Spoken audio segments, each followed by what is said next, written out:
Excellency Emmanuel Macron, President of the French Republic, Mayor Emmanuel Gregoire, Marcel Cavanda, President of Ibuka France, senior government officials, members of the diplomatic corps, distinguished ladies and gentlemen. I would like to thank the survivor who has just spoken, Jean Huimbawazi. It's not part of my speech, but let me say a small thing. The events she described are very familiar to me in many ways. One, it seems in Rwanda, there was bound to be a cycle of 30 years in which such tragedies would take place, because what she described 30 years or so, 34, before that, we experienced another tragedy in which that time I was 4 years old, and my family and others became refugees in a neighboring country. I grew up in a refugee camp for over 20 years. So it happened in 1960s, and then it happened in 1994. Of course, what happened in 94 has no comparison. But I was just talking about the story of the cycle that took place. So the events of the genocide against the Tutsi are within living memory. And so the work of memory necessarily begins with their word. Survivors are living memorials, not only by virtue of the visible scars of the body, but also the indelible wounds of the spirit, which they transmit to us through their testimony. The memorial before us is powerful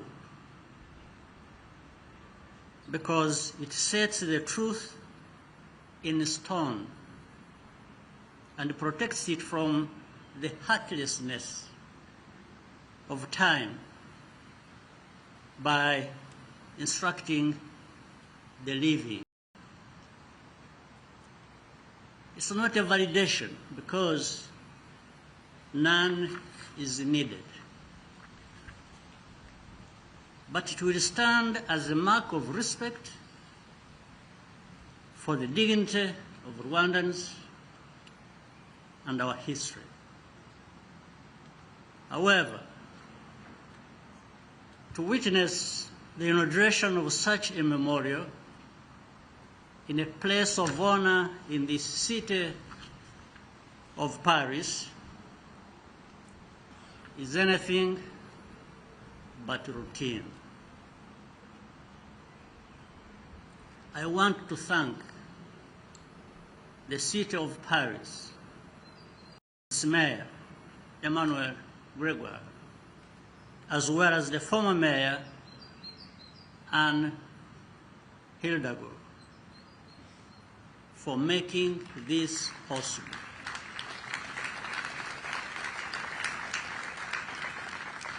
Confronting historical responsibilities requires real courage because it generates fierce opposition by those with a case to answer.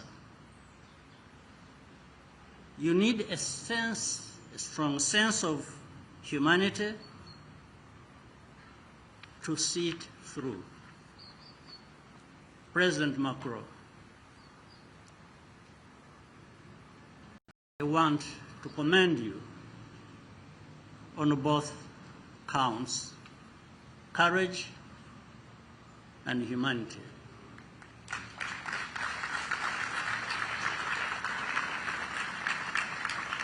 Five years ago, you took a risk and came to Kigali following the release of two independent reports, one commissioned by your government, the other by Rwanda, but arriving at similar conclusions. You acknowledge that France could have stopped the genocide but did not. In response, I described the words as something more valuable than an apology, namely the truth.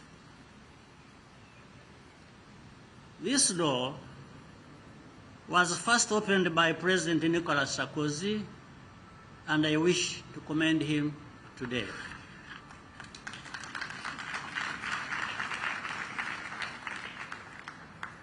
In a historic visit to Rwanda in 2010, President Sarkozy conceded serious mistakes by France and said that it was not up to the task of stopping the genocide.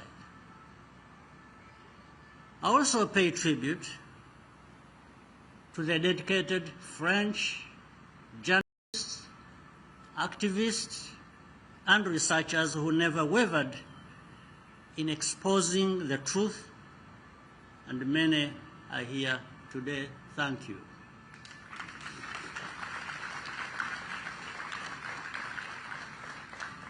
Your efforts to make sure that the story was told have saved countless lives and conferred dignity on the victims. The genocide against the Tutsis was foreseeable and in fact foreseen, and France was in a unique position to observe and to act. It took too long for France to come to terms with its role, causing additional pain. On some points, we still have not found consensus. I fully understand the feelings of those survivors and advocates who remain dissatisfied with the official record. But I believe that our common work has initiated a journey towards the truth, which is irreversible. And France was not alone in falling short, far from it. Many other countries did so as well, but none has gone as far as France in setting the record straight and accepting its part in the tragedy.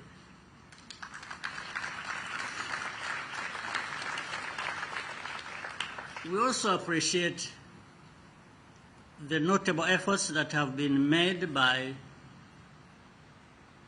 France to try genocide perpetrators living here and to criminalize genocide denial that work must continue. Settling scores on traps, settling scores only traps all of us in the past. We needed to walk free from the tongue of lies, and we have.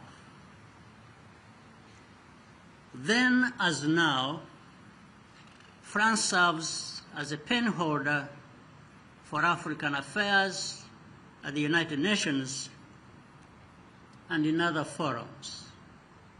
As a result, France will naturally be held to a higher standard, factually and morally, whenever the echoes of history intrude on current affairs on our continent. I hope that France realizes the weight and meaning of the special responsibility. It is not easy, but it is vitally important, and this memorial symbolizes those higher expectations. Rwanda emerged from the experience of genocide and the international response to it without illusions of any sort. One certitude is that the main responsibility for the genocide is located within our own society as Rwandans. Others contributed, but you cannot blame them more than we do ourselves. That attitude has liberated us to look within ourselves and our traditions for the solutions needed to change our society for the better, for all Rwandans. Rwanda's determination to overcome its tragic history and ensure that it is never repeated has never waned and never will. We are deliberate about educating our young people to sustain and expand the progress we have made, however modest that may be. Acts of intimidation and pressure, no matter how powerful the source, only gives us more strength to stand very firm. Overcoming history requires political will on all sides, and in today's world, that is uncommon. I therefore would like to close by reiterating our appreciation and respect for President Macron's clarity and resolve. The work we are doing together will give future generations the tools to build and sustain the peace and understanding which we seek. That is the deeper significance of this moment. I thank you for your kind attention.